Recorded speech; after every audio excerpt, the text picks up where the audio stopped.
further back. All right, let's go right there. All right, hey, welcome everybody. First time in a little bit, we're gonna be doing TTI. So there's treasure inside. So that's gonna be the topic for today. All right, we're gonna be covering John Collins Black, JCB, John. I still don't know which way to refer to him. I think I alternate between the three: JCB, John Collins Black. Well, I don't think I say John Collins Black. I think it's either JCB or John. So that's gonna be. Oh, I forgot to turn off my. Okay, do not disturb. That's better. All right. So we're not gonna cover chapter 1 today. We're just gonna cover 2 sections. It'll be the introduction, and then the next one after that is called the How to Read This Book, which technically, I don't know. For the introduction, it's a really big, bold word. Like I'll show you. Like it's big and bold like this, right? Introduction.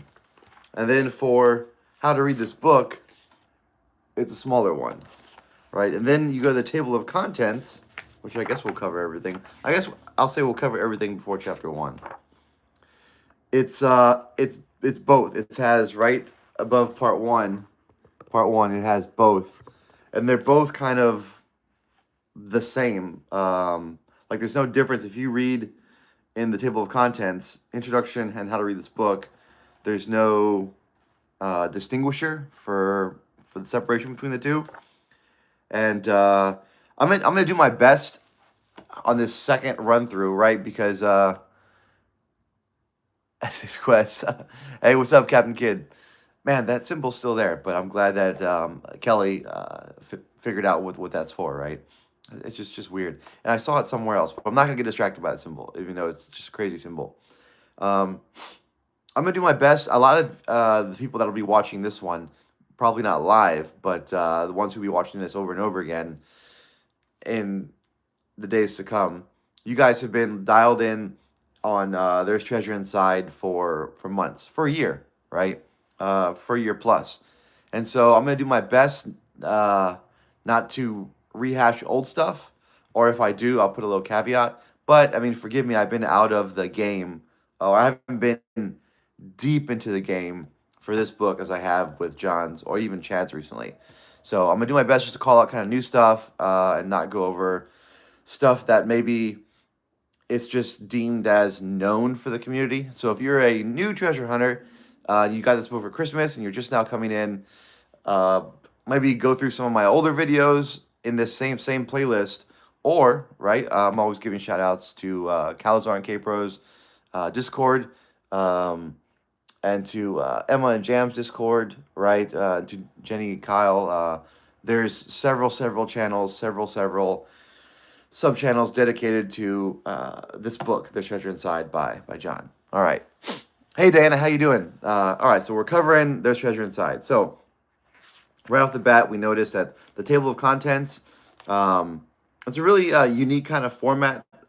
You got, you got words, you got dots, you got, a red kind of theme appearing here, a red and parchment, red and tan. I wouldn't say red and gold, but then you have, a kind of a chapter title and then a little subtitle right underneath that. So that's very noticeable from the table of contents. And again, that's kind of old stuff. Again, I don't know if this has been called out before. I haven't heard it. The difference between the word introduction and then the words or the title, how to read this book. Because from my memory and looking through it right now, all the other chapters, there's kind of a uniformity, right? There's the circle, the number, there's the title, there's the big hand script, there's a quote. But this is one little instance where it's different. And this could just be a formatting choice, right? Hey, Van Day, how you doing, Van Day? It's a hat. Josh Ball, how you doing? And Bobby, how you guys doing? Good morning, everybody. Good afternoon for some. I don't think good evening for anybody, unless you're watching from overseas. But we're covering John Collins' Black book, There's Treasure Inside. And there was a few interesting things this read-through that we're going to go through. One of the first ones is I didn't really cover the quotes in depth too much my first run-through. So I'm going to do my best to dive a little bit deeper into the quotes themselves, right? The first quote that meets us, unless I don't think the poem on the that little dust jacket cover is a quote from anyone. Not that I've seen, but the first quote that meets us is from Saint Augustine, right? Which is interesting. If you look up Saint Augustine's quotes, he's known for a lot of religious quotes, which I guess is a good way to start the book, right? Let's see, run through here, run through Google. Saint Augustine is a lot of his quotes. This is from Google. Have to deal with the pursuit of happiness, right? His teachings are that reading from Google, the human heart yearns for the ultimate happiness, right? So that's kind of what he's all about. If you look up one of his most famous quotes, or if you just type in like what's Saint Augustine's, oh, we're shaking here. Thank you for hey, thanks Just Pets. Thank you, thank you for the thank you. Hey Chelsea, how you doing? Uh, uh, David Goggins. I wish, man. I wish. That dude's he's a monster, in the best way. So if you look up Saint Augustine, a lot of if you look up like what's his most famous quote, his most famous one, again from Google, is this: you have made us for yourself, O Lord, and our hearts are restless until they rest in you. And the second one's probably God loves each of us as if there were only one of us, right? Which is true. We're all unique, right? Both from a scientific aspect, from our DNA, and from a non-scientific aspect, I guess. But the quote that's actually in the book is this one. Here we go. Where your pleasure is, there is your treasure. Where your treasure, there your heart. Where your heart, there is your happiness. So a nice little rhyme to start out with, but I wouldn't really call this a rhyming quote from St. Augustine. And yeah, I think on a surface level, right, my first read through, I'm like, oh, 6'7". Oh, look at that. That's pretty neat. From Chelsea for and thanks Chelsea for the gift. On a first read through, you're like, okay, it's dedicated to his family, right? Kimberly, Aiden, and London, and dedicated to us, to treasure hunters. And then we have a nice little quote there. So on the surface level, probably you're like, okay, that's not really a clue.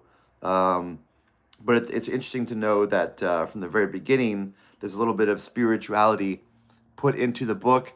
And I do believe in a second, we're going to get to it on why I believe that there is an aspect of spirituality, not Christianity, not Buddhism, not a specific religion, but on the concept of spirituality as a whole. Hey, the real B&H for this book right now. Not so much spirituality as. Not so much. Oh, waiting for the finish. Okay. All right. So we get into it, right? We got the nice, the lion's share box right here. What we're looking for. Oh, there it is. Not so much spirituality as truth, love, and happiness. Yeah, I guess that's a good way outside the boxes. So, we have a nice little, and this appears several times throughout the book, is the little, I don't know what the word, inset, right? Where you have the title, some words, and then a nice little, but a lot of the times in the book it's a quote. But if this is a quote, this quote would be for John. It'd be John's quote, right? But there's no quotes around it, right? So it's interesting because this is a phrase that's repeated in his social media. 60 pounds of treasure. Whoa, the treasure is talking to me. Look at that, 60 pounds of treasure. Although I think it's spelled a little differently. But hey, how you doing? So on the first page, there's not anything that really jumps out to me other than what I already talked about, the introduction and how to read this book, how they're both kind of a different format, different font. Art's new. Oh, hey, what's up, Art? How you doing?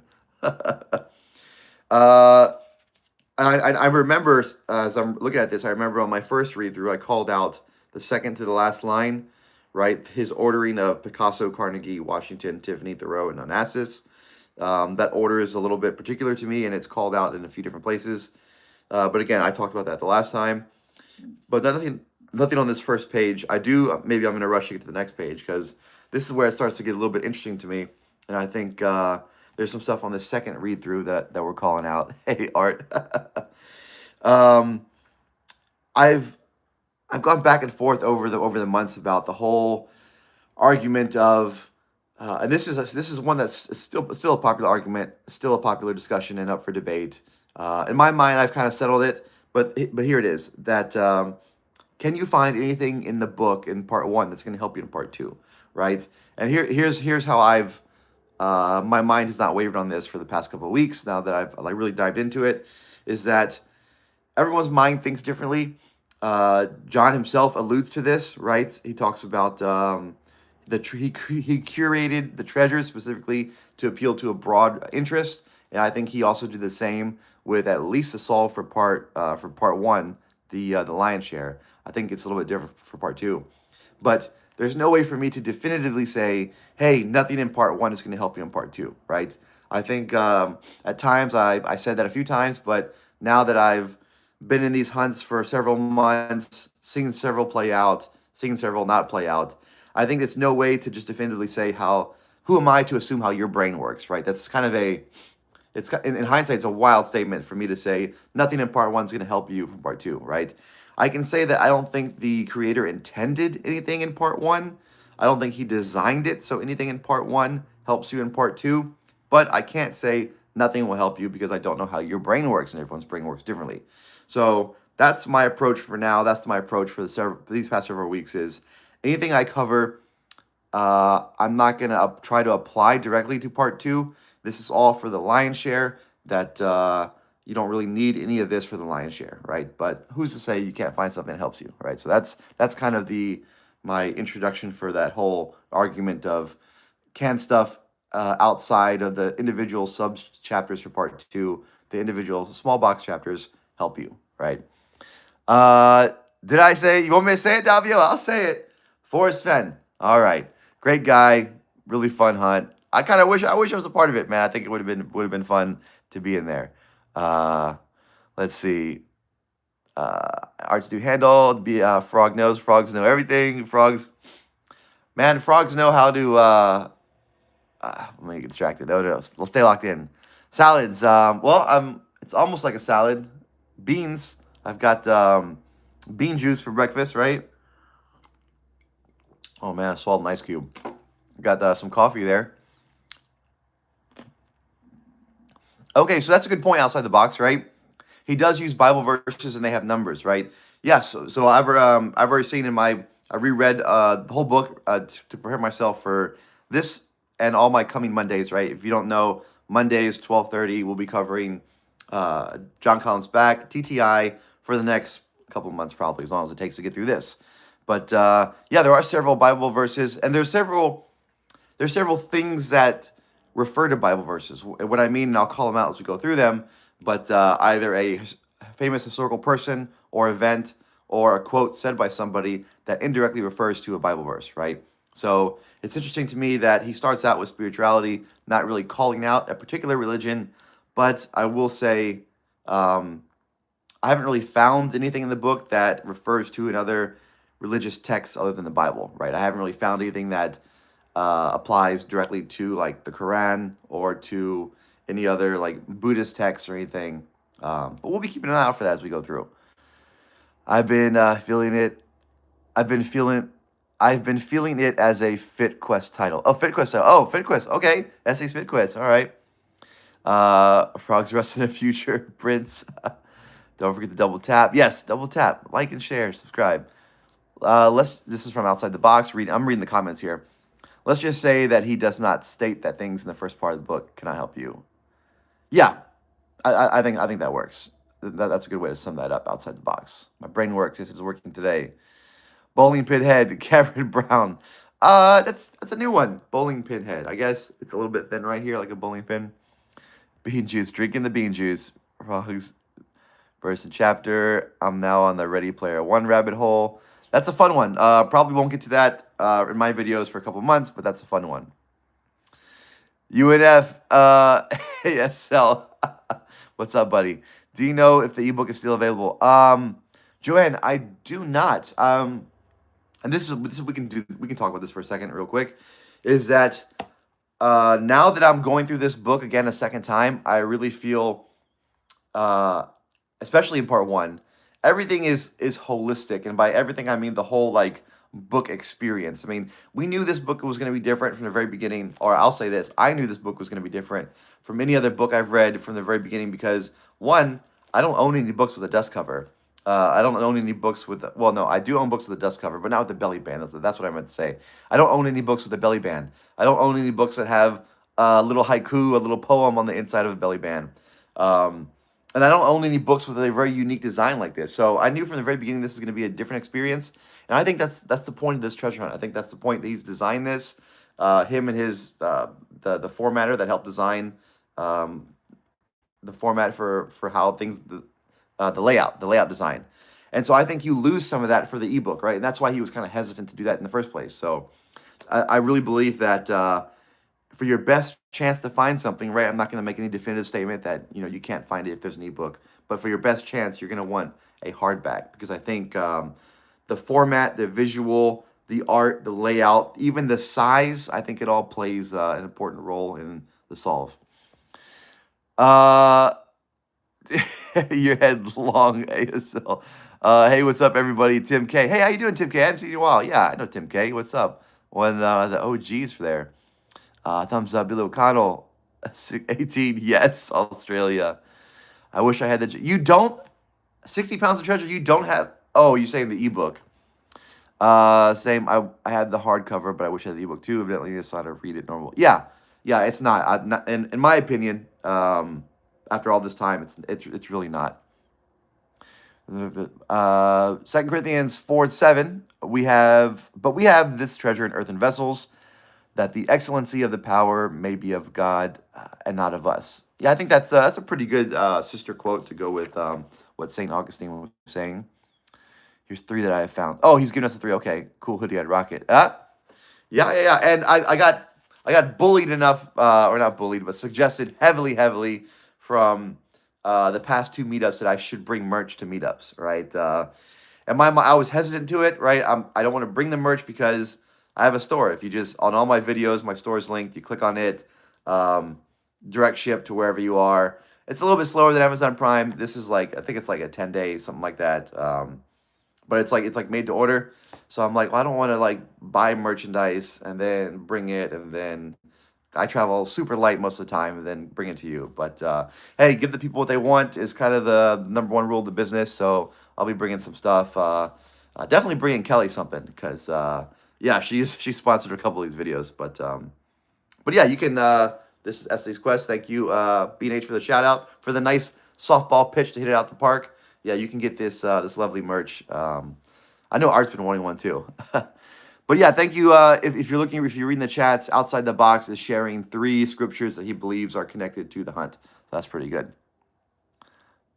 Yeah. See, you're one of the frog bullies online. Yeah, I think it just makes sense. It's more environmentally friendly and all that. Okay, locking back in. We're only on page 10. And I do think that page numbers matter. If you would ask me, do page numbers matter? Do page numbers matter for Justin's book? I would say no, or most likely not. I think because he's available, the book is available in all different formats, and the page number is not consistent or even there in a lot of the formats. And he promotes those different formats. But for this one, because the hardback is so promoted, I will say that I do believe page numbers play into a part somewhere in the solve at some point for this hunt right here. Okay, so we're still on the second page of this hunt right here, and we talked about the whole split between the part 1, part 2. 5 is going to be a recurring number that I called out the first time, and we're still going to call it out because I think it's very important. Let's see. I think he talks about his brain works differently, and I can say this now. If you didn't know, and this is why you should always come to the live events, because you never know who meets up. So any live event, any in-person treasure hunt gathering that's going on near you, you should do your best to try to make, because you never know who's going to show up. I had the pleasure of meeting some of JCB, some of John's siblings at the one of the first East Coast meetups. There's been 2.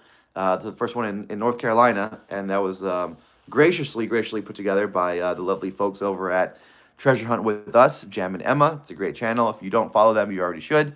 But a very quick, casual conversation with his brother and his sister, their partners, and even some of his nieces and nephews, I guess, making some balloon animals for them.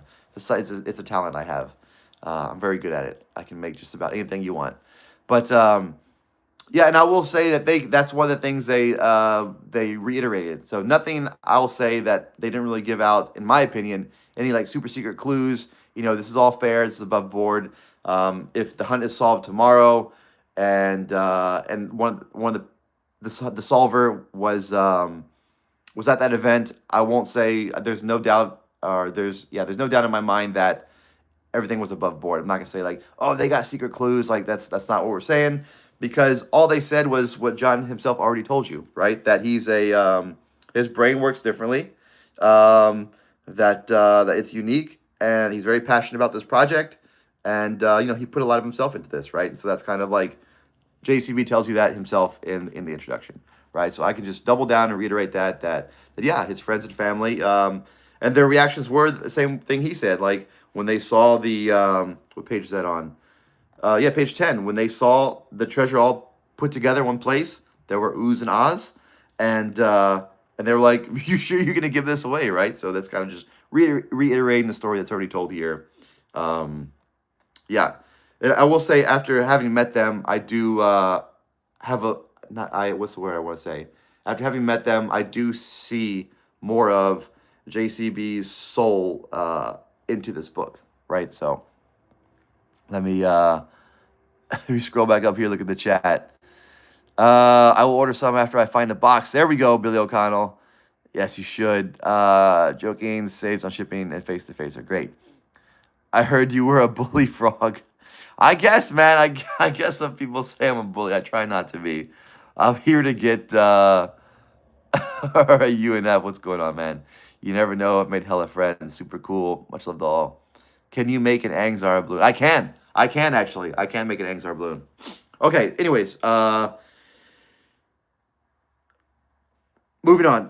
Moth to the fire, moth to the fiery flame. I am drawn to joy. I do think that that the whole moth to the flame concept applies here. A cup of noodles, my man.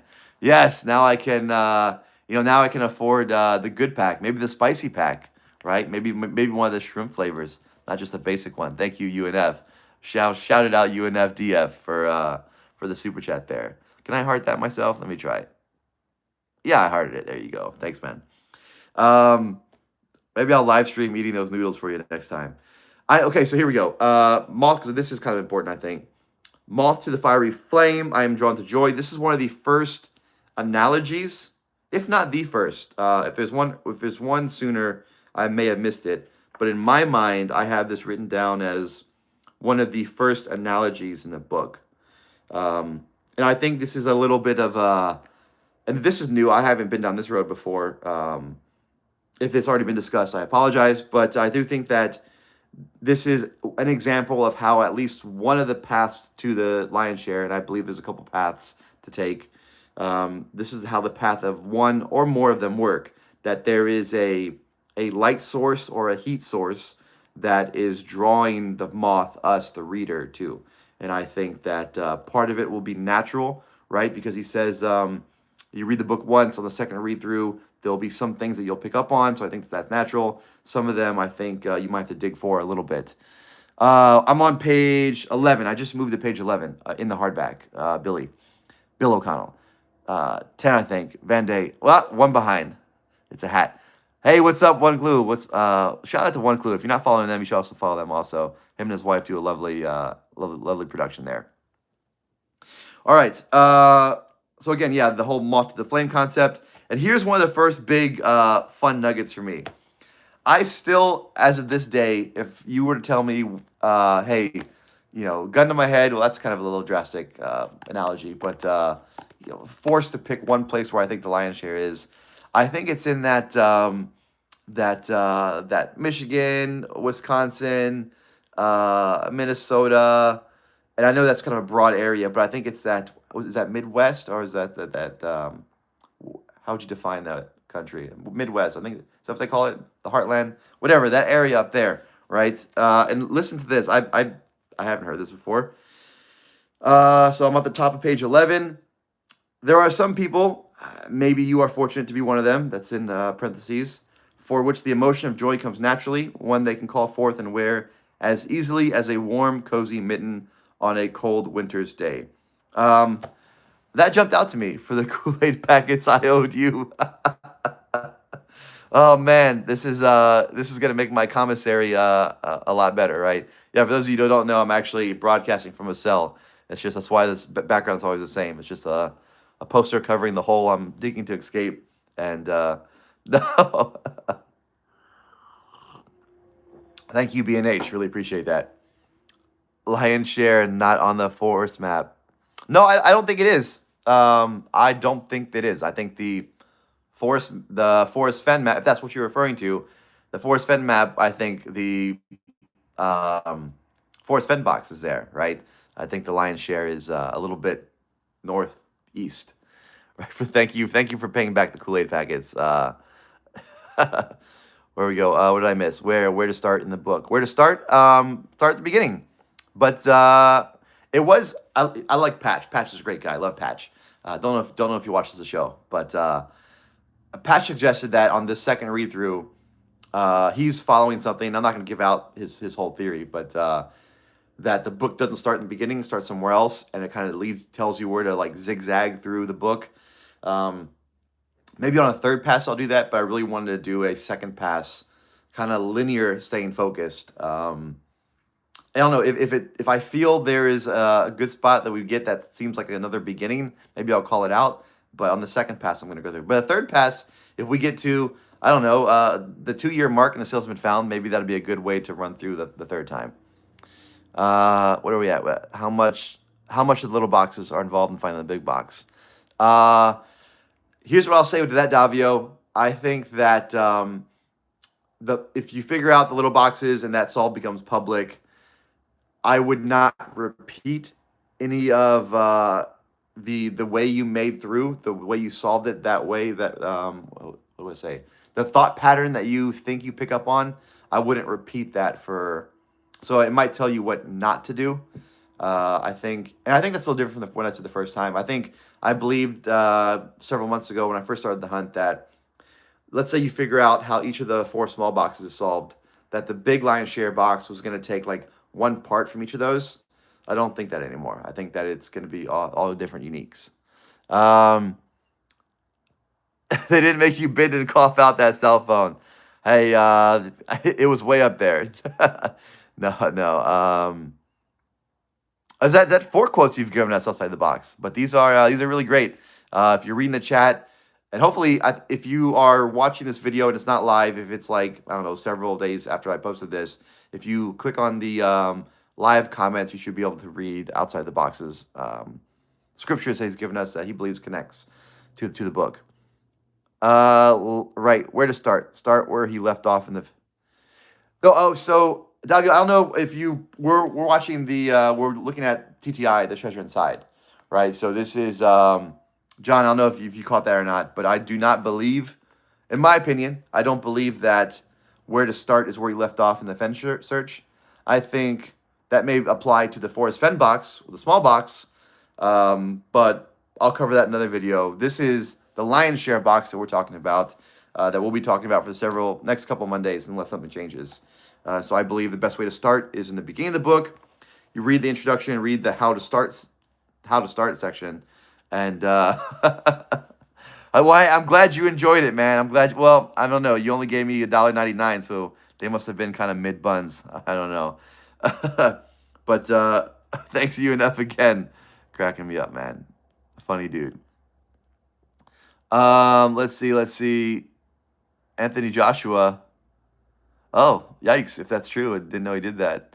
I saw the recap of him knocking out Jake Paul, but hey, maybe just by saying random influencers' names, that'll boost the algorithm, I guess. You wiggle your fingers before grabbing cookies. Just Victor, that's a good one, man. All right, focusing back on chapter 11, that yeah, I think this may be a little bit of a call out because I believe it's in that area to the mitten, the famous mitten, the Upper Peninsula, Michigan, looks like a mitten. So I don't know, that's something just fun right there. I'm not running out tomorrow to buy a plane ticket, but I just thought that was interesting for the lion's share box. Now, do I believe, if I'm looking back logically, I'm like, man, would he hide a sentence like that just gives the state right away? I don't know. Michigan's a big state, right? If anybody's watching this and they're in Michigan, they're like, yeah, of course, it makes sense. But I don't know. But as we further down, there's a couple more things from page 11 I wanted to point out. I remember the first time through, I read about this next analogy where he talks about a wild cowboy on a lightning bolt of inspiration. After doing a bunch of research, I was thinking about the folklore and American tales of Pecos Bill and his wife Mustang Sally, or is that the song? What's something Sally? Sue, something Sue. I'm blanking on it now. But and there's a story about riding lightning and look. Oh man, this is you guys are loading up my commissary here. Instant coffee and spam. Thank you very much. More bean juice. Thank you, Rose Refracted. I really appreciate it. Hey, hope you're feeling better. I hope you are feeling better today. All right, what did I miss back in the chat? Let's go back here real quick. Uh, let's see. You would have, if we eliminate the forest fence states, Alaska and Hawaii, and the AT states, that leaves roughly 30. You may be able to knock out another 7, leaving us to 20, 23 to 0. 23? Like Michael Jordan? I believe that Jordan plays a big part. Well, plays a part, maybe not a big part. I think Jordan plays a part in the lion's share solve.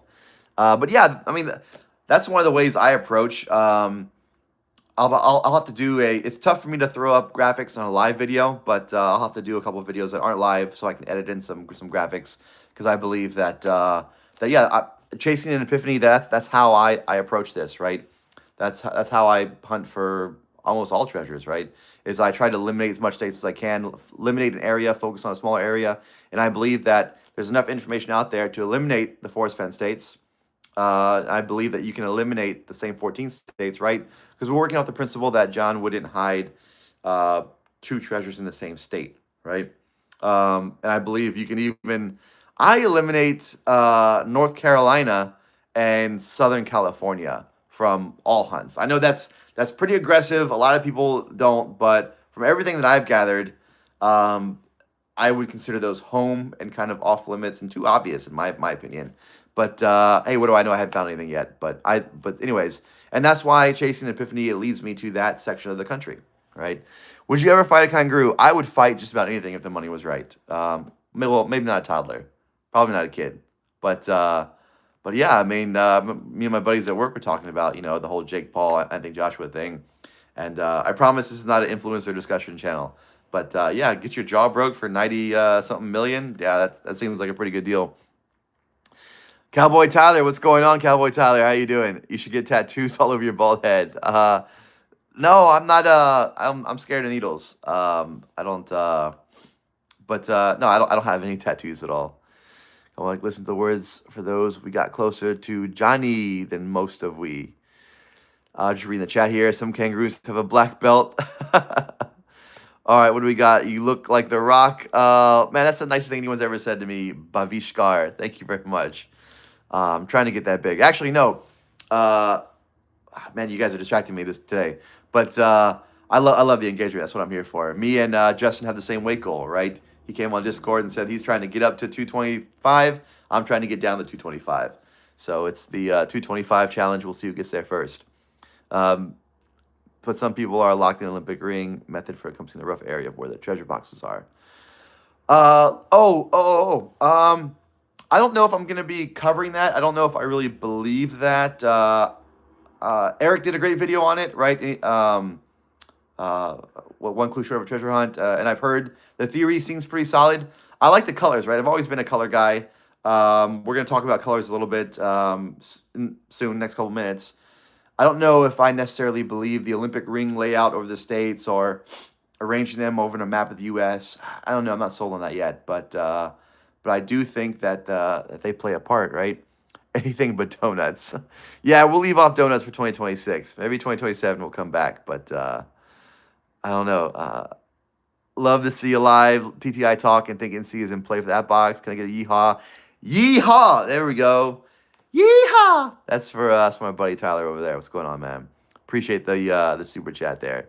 Now, just because I did that, don't think that you can just throw money and I'll say anything, right? That's I don't want to set that precedence. That could get dangerous, but yeah, I appreciate you, Tyler. Okay, Back on, because I think there's colors at the bottom of this page or the next page. But let's move on. We're still on page 11. Right, we're introducing the concept of analogies here. So I don't really know if this analogy plays into a role. It might, but I do think that with the moth and the flame, with the writing the lightning bolt for inspiration, I do think that this will call out any ones you see in the future could have a clue hidden in them, right? I've called this out the first time through. I'm just going to say it. I'm not going to dive deep into it. But he sought joy in many ways, he being John. Humor, music, writing, parenting, and spirituality. I still hold that those five is important. Those five are good ways to look for clues in part one. Let's see. We pour our heart, spirit, tears, sweat, energy, and fiery will. So that's 6. Unless we combine tears and sweat, then that becomes 5. But I do think that that 5s are something that lives on. All right, and here's the bottom. Like I said, the colors. As our blue and green planet revolves around its molten sun. Right? He could have said yellow there, but he didn't. So I do think that this is another introduction that the introduction, that's what the name is. The introduction is giving us an introduction into how the clues will work, are the best place to look for clues in the book, right? I think we can find them in lists. I think we can find them in colors. I think we can find them in analogies. And the analogy thing is new. Lists and colors, that's kind of an older thing. My old videos cover that. Several people, several podcasts cover it, right? Eric, Inside Edition, all those guys. But I think the analogy one, I haven't heard. But again, I haven't had my ear to the ground as much, so maybe somebody's talking about it. But I do think the analogies one is whenever one is used, especially one that is a little bit odd, or like people have said, no, people have said this, hey, that's a common phrase that he got wrong, or that's a common analogy that he said a little bit differently. I think that's an indicator to focus in on that. All right, finally turning the page. We just covered the blue and green. We're on page 12 now. Let's see, here we got Game On, Dance Frog. Yeah. It's a Mad, Mad World movie you should all watch. That treasure loops full circle. All the characters assimilate to all of us characters. I'm reading a quote here. And his treasure was under a W. Interesting. Instead of under an X, under a W. That could be good. No worries. I did it out of love, not for a read. Nah, no worries, man. I know you're a good dude, Tyler. Between that and Ready Player One, this is, again, another comment from, I'm reading comments from outside the box. Between that and Ready Player One, have some very good clues in it to understanding John just a little bit better. 5 equals V. There's a clue from Davio. Man, people are dropping all their good stuff in the chat. 2 chapters of the book focus on the Olympics, and they are back to back. That's why I feel it's important. I agree it's important. For the hooch. Oh, shh. We don't want to get our cell tossed. Thank you very much, B&H. All right. Thank you for the super chat. Okay, page 12. All right. 8 billion lifelines. I don't really think there's anything significant in that number. Man, I wish I could remember his name. There was a dude. Was it Giovanni? It might have been Giovanni. He was a character in the Discord. I mean, he's a real person. He may still be around. He may have changed his name. I don't remember. But he was really big on the Spider-Man angle, right? I don't know if you guys remember his theory about that. All the italicized words were some clue there. So every time I see it, I always think of Giovanni. Hope you're doing well, man, wherever you are. But we get a little bit of more religion in the beginning. We got Jesus, we got Muhammad. Not really going to dive deep into those. Got the Spanish. Where was the next kind of thing I wanted to point out? Right, his children are important to him, full-time dad. Okay, so now on the next page, page 13, we have the, what's it called? The researchers that are introduced. And I do think that, so here's where I think this comes into play. Oh, we got something going on. It's something purple that's clapping. What's that? Who's that? Is that Panda? I didn't see who that was. Oh, silver seeing gold grain. It's a clapping seal, clapping purple seal. Well, thank you very much for the clapping purple seal. What was I saying? I was saying something about initial list was the researchers. Okay. This is something I'll be trying to call out. I think I called it out my first time, but I wasn't really intentional about it. But I'm going to really try to call out the histories of the objects themselves, because he flat out says, when you have a treasure hunt creator tell you that this is where the clues are, that's pretty rare, right? And that's always worth diving in. So intentionally going forward, we're going to look at the quotes, and we're going to look at the histories of the objects themselves, because that's where he says the clues are, right? Ba, ba, ba, ba. And again, this is not new stuff. This is old stuff. Um, where are we at? Where are we at? Time like water. That's funny. That's one of the reasons why I moved away from water being a key thing that we're looking for in Justice Hunt, because I believe that that's one of the first returns from AI. That's one of the first returns from a lot of different people, and so it seems like a little bit too obvious to me. But again, we're not talking about that. We're talking about John here. Studying the history. This is what the researchers did. Studying the history surrounding each piece was like panning for gold. We're looking for gold. He looked for gold. He found gold while digging over the research, and I think that that's where that's definitely worth covering. But that's not new. I just want to cover that out. Illuminate. So this phrase right here, right? We're halfway or toward the bottom, page 13. So if you decide to seek out our treasure's location, you can take solace in knowing that the objects inside the box have illuminated your way. So a lot of people have seen that and said, hey, you know what? Let's use a flashlight on the book. Seen a lot of interesting things. I don't really think that plays a part. Nothing that I've seen has led me to believe it. I've seen cool things. I've seen cool YouTube videos. Heard some really smart people talk about it. In my mind, the way this applies, and I'll read it out to you one more time. You can take solace in knowing, right? We're all looking for knowledge here, knowing that the objects inside the box have illuminated your way. I think that ties back to what he said the page before, the proverbial moth to the fiery flame, right? I like the play on words there. I like the proverbs, proverbial. I think this book is filled with proverbs, right? I think that he spent some time reading proverbs, probably growing up with his, his religious upbringing there. And I believe that this is another of the many indication call outs toward light and fire and warmth that kind of guide us, right? As we John is a big D&D guy, right? Which if you little shameless self plug, Thursdays at 8 p.m. Eastern, a group of treasure hunters and myself run a D&D campaign that we live stream. We've had some pretty fun guests on there recently, and we hope to have some more guests soon.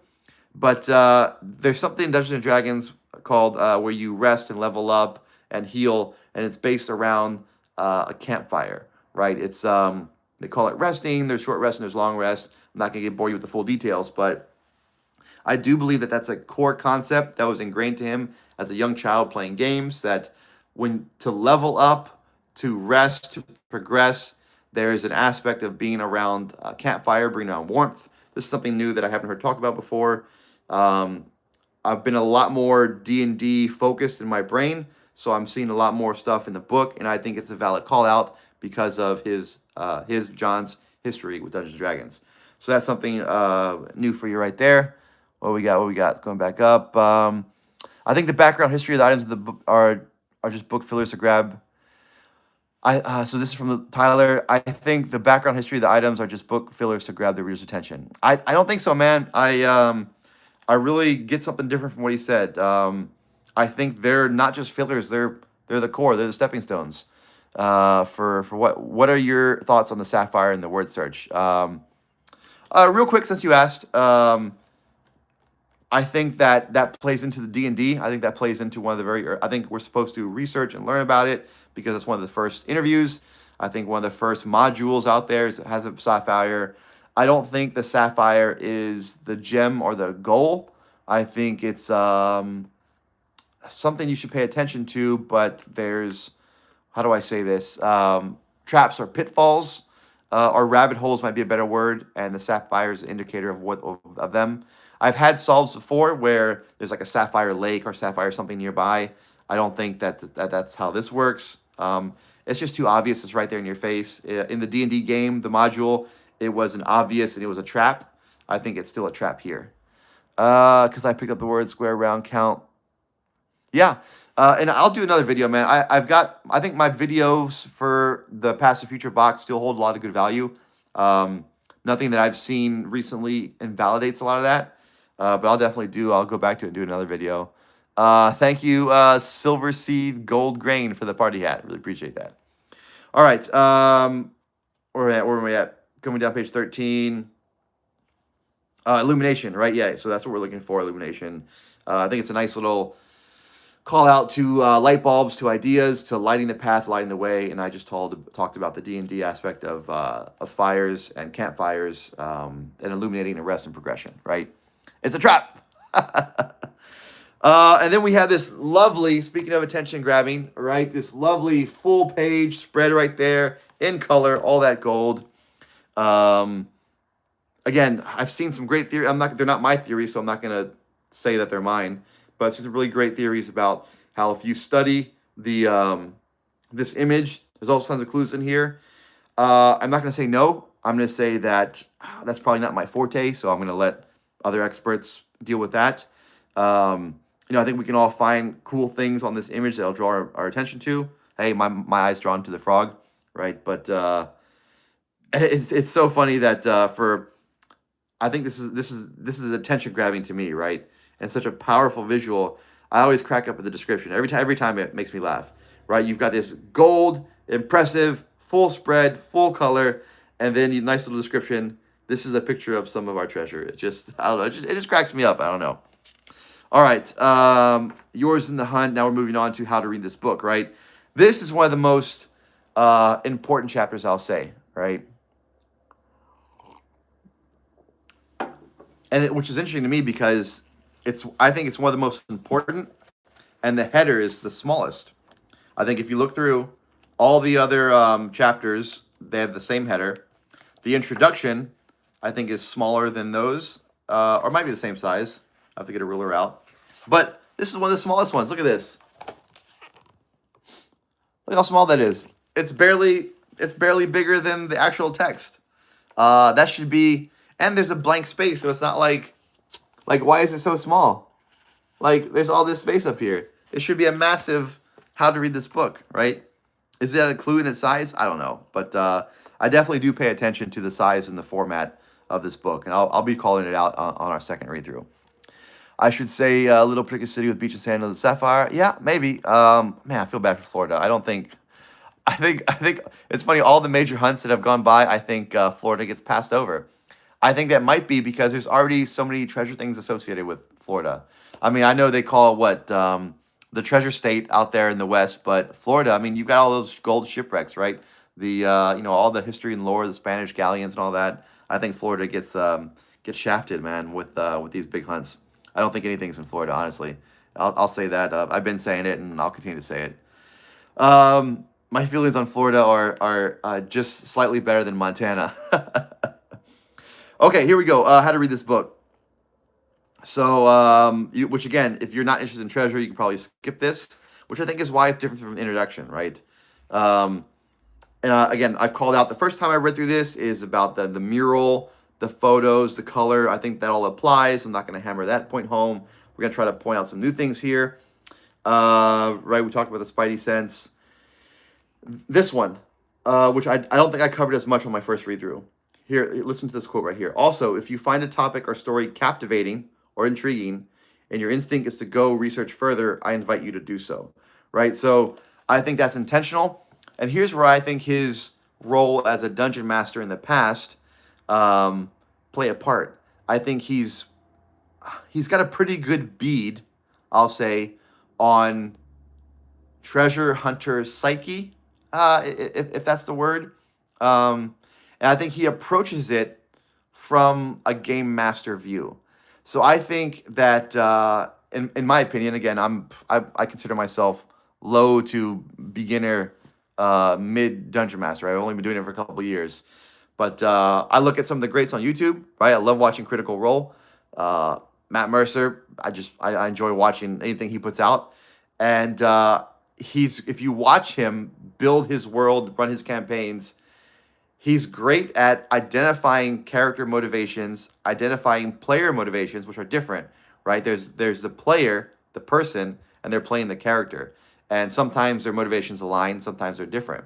He's expert, in my opinion, at identifying the motivations and laying a path for them to follow, right? Because in my mind, that's one of the toughest things about being a dungeon master, and I'll say treasure hunt creator, is that I don't know how you think. I don't know what you're going to do. I can try to lay out the path as best as possible, right? For a treasure hunt creator, right? If you don't know, I've put out 3 gold coins relax. They've already been found. But every time I did that, I tried to guess the motivation of the player, right? What age range, who's going to be involved, their skill set level, where I try to put myself in their mind, where would they want to go? I try to direct them. What can I do to make them go here? What can I put along the trail to let them turn here? Stuff like that, right?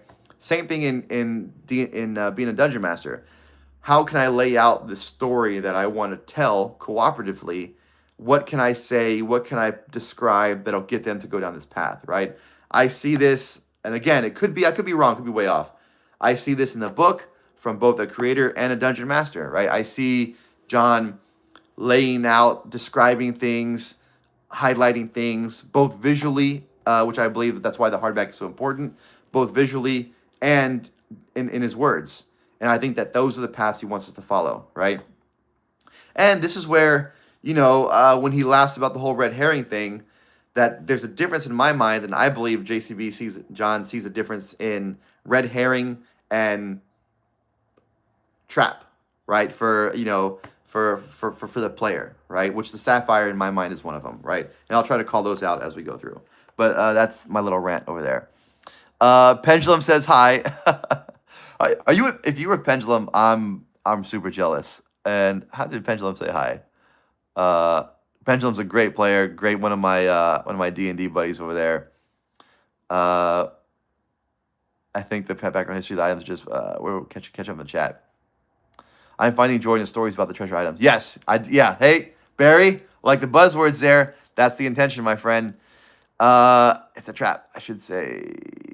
Treasure Coast, yeah. Florida's got enough treasure. Shall throw it out there. The city's Clearwater, Florida. That forehead, though, it's there. Gavin Yates, next to Essie's Quest, Beach Edition. Pendulum says hi, and also I'm poor. Pendulum cracks me up. Great dude. Thanks to you enough again for the super chat. What other book may be useful? What other book may be useful for this? Well, I think for the small, the sub-chapters, the small boxes, they each have particular books that pair well with them. For the lion's share, I don't know. We'll probably cover that as I get to it. But you think Brian Gates will pick this JCB as a TV episode? Also, on a side, have you done any shows on the hunt known as The Secret? No, man. How do I say this? Because I'm not owned by anybody, I kind of just do whatever I want. I follow vibes. I go with feel. I go with community. I go with player demand. With community demand. And I just The Secret doesn't hit any of those buttons for me. No offense to Secret lovers. I just nothing really about it. And maybe no one's described to me. Maybe no one's described it to me in a way that captivates me. But I just don't see it. I mean, I don't really see the appeal. So I haven't done anything on it. I mean, if enough people are asking for it, maybe I'll do something on it. But nothing really there for me. Yeah, Ready Player One. Yep, definitely for one of the boxes.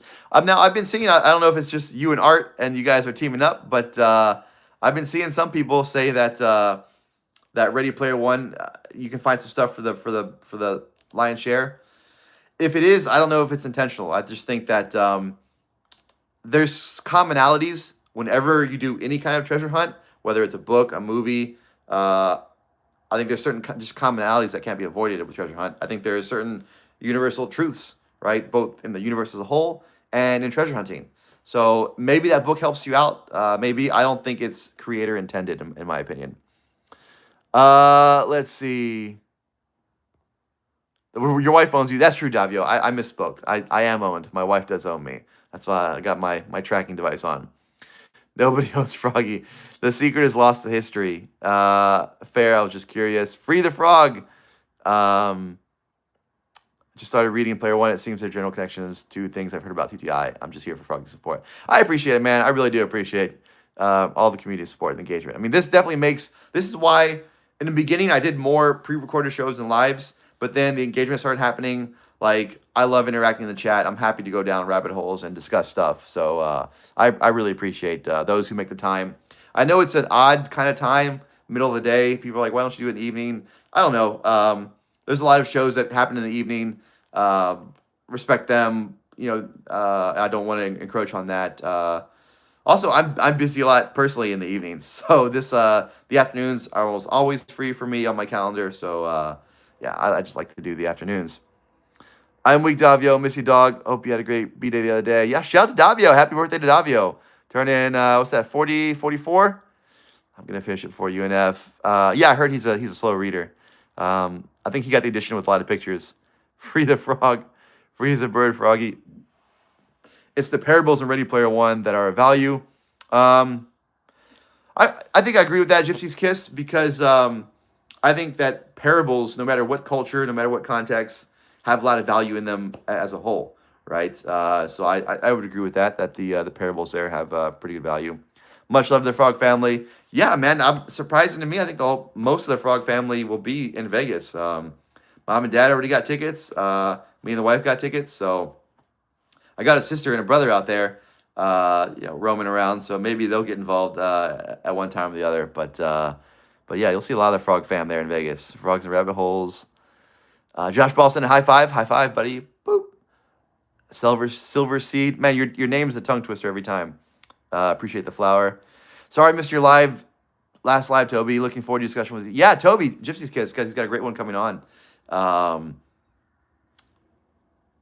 We should, tune into that one. Is washing machine offensive? Is washing machine offensive? I don't know, but I feel like you got a joke set up that's gonna get me in trouble. Pole PNF near Tahoe or no? I don't think so. Oh, Xelius. I thought that face looked familiar. It's really small and hard to see on the thing. Xelius, really appreciate it. That's easier. That rolls off the tongue a little bit better. I never thought I'd say this, but you and Candy would have great deep dive rabbit hole combos. I'd actually go to see that collab, but always enjoy seeing you solo as well. Hey, she's offered a couple times. I don't know if I can hang with Candy. Honestly, her knowledge and is and across a vast sphere is just intimidating in itself. Her knowledge level there, but she's great. I like to listen to her whenever she pops up. And she just did anybody win it yet? If anybody, I know somebody solved her hunt, but I don't know if they claimed the prize yet. But it looked great. I wish I had the time to follow it, but I love the website. It's very pretty, very engaging, very cool. There is no joke. I said washing machine, and some guy Trinity banned me. Oh, that's crazy. Yeah, you can say washing machine all you want here. I'm not gonna ban you, buddy. Thanks for watching. Somebody solved it, but they didn't win the prize. Okay, we're catching up. We're getting close to the hour mark, so I don't want to be on here too long. And we're on the last part, right? We're almost done. So let's lock in a little bit here.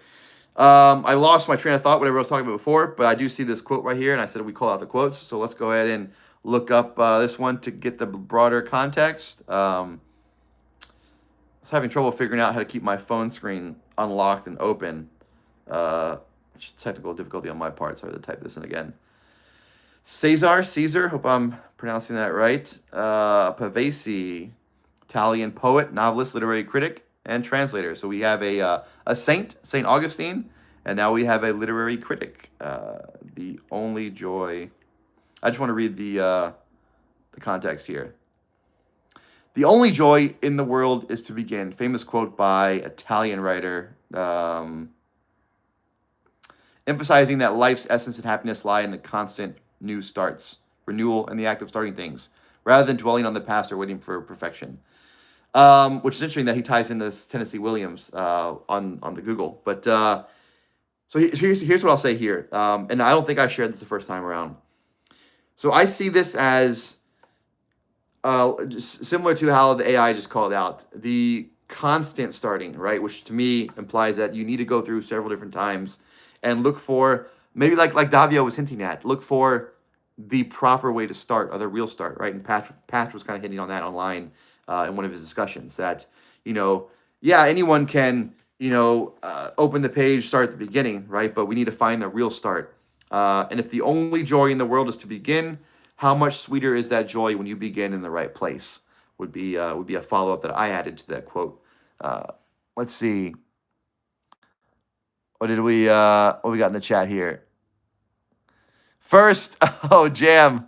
Now we can start. What's this? Oh, so this stream's about. It's a we're a book club, man. This is a we cover treasure hunting books. So this book is called "There's Treasure Inside." It looks like this, written by the very talented John Collins Black, JCB. Zohaib Jamal, I don't know what you prefer to go by, but if you just go online and type in "There's Treasure Inside Treasure Hunt," you'll find all the information. This is some treasure hunts you don't need to buy the book. Justin Posey has one where the information is on treasure.quest, spelled like treasure, spelled like quest. And that's pretty much free to play. The poem's up there. You don't need the book. But this one, you need the book. So I forget what the price is now. I think it's affordable. I think it's down to like 20 or $30. Anyone know the recent price?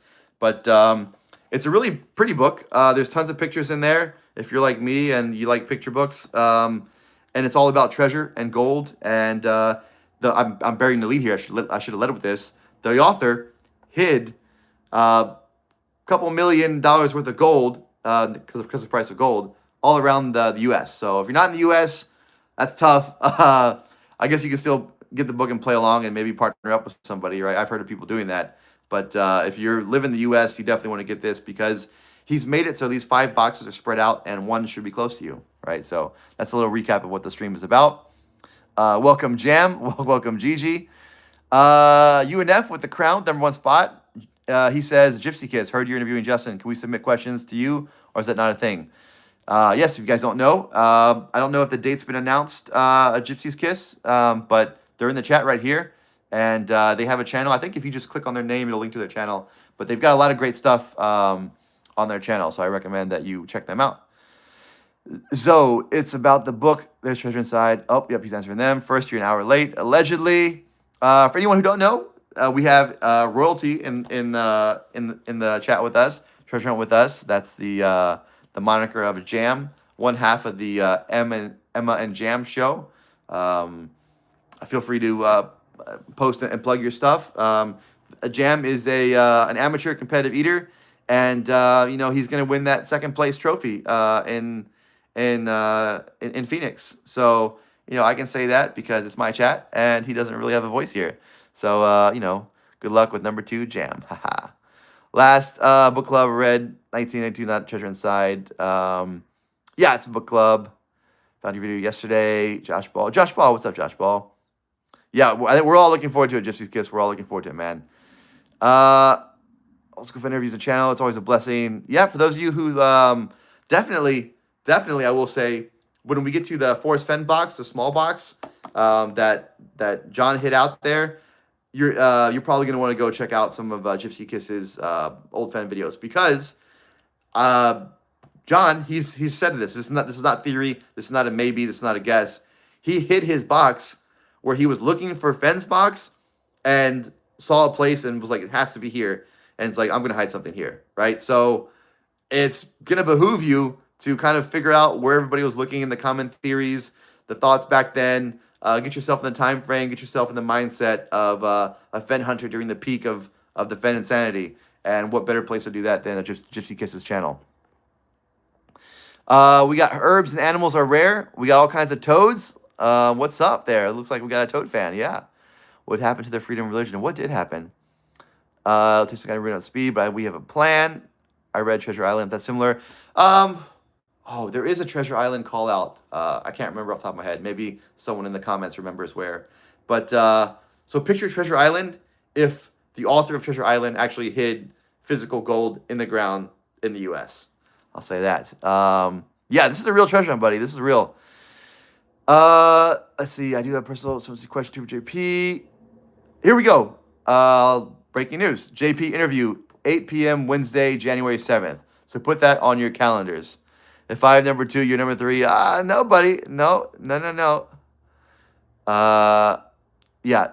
With January 7th, we're all going to want to see that. 8 p.m. Wednesday. Can't wait for that. Eastern time zone. There we go. East Coast, Beast Coast. So do you share the gold or whoever finds it keeps it? It's finders keepers, buddy. It's finders keepers. He said there's some information where in the place he hid the gold, like in the container, that'll kind of help with all the legal stuff. But yeah, you find it. You can share if you want. But yeah, it's yours, man. It's yours. So yeah, so okay, so real quick for anybody who's watching who doesn't know, um, and this is mainly for targeted, more mainly for Jamal or Zoe, however he goes by, Z, that the general consensus is that there's a treasure in the Rocky Mountains, right? So the four main states that are there. There's a treasure there. There's a treasure on the East Coast along the Appalachian Trail, if you're familiar with that. There's a treasure in the southeast, kind of around the Gulf Coast, and then there's two more treasures that he hasn't specified where they are. Some people say California, some Ohio. I like the main box over in Minnesota, Wisconsin, that area. But that's just kind of a brief rundown. Jesus is numero uno, number one right there. Bill O'Connell, can't forget. That's, of course. Oh, I've heard that from before. Behoove from Jake Harper. I don't know who Jake Harper is, but maybe if for me, I first heard that word in the military, in the Marines. So I did a couple of years in the Marine Corps Reserves, and then augmented a unit there at the end just for fun. And so they say behoove a lot. I don't know why. I don't know if that's a general military across the board or just the Marines. I don't know. My dad was in the Navy. I never heard him say it. So maybe it's I don't know. We go live on Wednesday, but we're working with maybe tomorrow. We don't want to step on people. Oh, that's right. Yeah. So Treasure Hunt with us, they're live on Wednesdays. They're at what time are you guys? 6 Pacific, so 9 Eastern. Oh yeah, it's a little bit overlap there. Froggy should be talking after the dozen defeat. Hey, relax with that, Max. Relax with that dozen defeat. Temporary setback. Temporary setback. I will say, I was still holding strong that 10's impressive, but then Justin came on in Discord and said that he used to eat a dozen as a teenager. So I'm like, oh man. Saturday Night America. Oh, bummer though. But yeah. Jake Harper's YouTube show, 2.5 Men. I'm already closed the deal. Oh, okay. By the books, by lots of them. All right. So we're getting to the end. I think that's enough. 67 minutes. Yikes, pretty long. Okay. So that's it. Thank you for watching. If anybody else, yeah, that's what I think so too. Behoove is definitely a Marine thing. Yeah, I like it. It sounds cool. When I first heard it, I was like, what? But it's part of my vocabulary now. I'll throw out sometimes. But what was I saying? Yeah, thank you for watching. We'll be doing this every Monday, 12:30 Eastern, covering TTI now. All right, so we've been a major beyond the map's edge. I'm still working on that. I'm just going to focus my lives on TTI because there's a lot of new information out there. I want to get to it. There's a lot of discussions happening online that I want to be a part of and I want to be informed. I just don't want to be a fly on the wall. I want to have stuff to share. So that's what we'll be doing. Thanks for watching. Let's see. Any last things? Captain Kidd, thanks for the stream. No problem. I'll have to send you the clip of Jake Harper now. Thanks, Froggy. Yep, see you in Discord. I'm gonna be making some breakfast and I'll be listening in. All right, thanks guys, appreciate it. Thank you for the I think this one was probably supported by UNF. So I have to put something in the description that it's Monday, gotta go, forgot something. Bye. Oh, was it pick up the treasure? Are you going to is your spot open now, UNF? But yeah, this episode's sponsored by UNF. Thanks, man. All right, take care and see you below.